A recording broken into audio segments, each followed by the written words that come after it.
আমরা কোনোভাবেই নিরাপদ ফিল করছি না।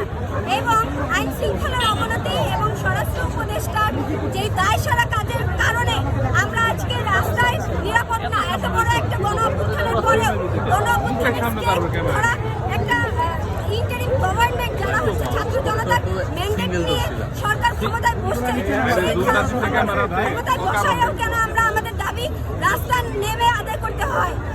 আপনারা দেখেছেন আসিয়াকে যেইভাবে ধর্ষণ করা হয় এবং মানে তাকে মৃত্যুর মুখে ঠেলে দেওয়া হয়, এই যে ভয়ঙ্কর একটা মানে ঘটনা, সেটা হচ্ছে একদিনের ঘটনা। এর আগেও অনেক ঘটনা ঘটে গেছে অলরেডি, এখন পর্যন্ত ঘটছে। আমরা যদি দৃষ্টান্তমূলক শাস্তি এটা না নিশ্চিত করতে পারি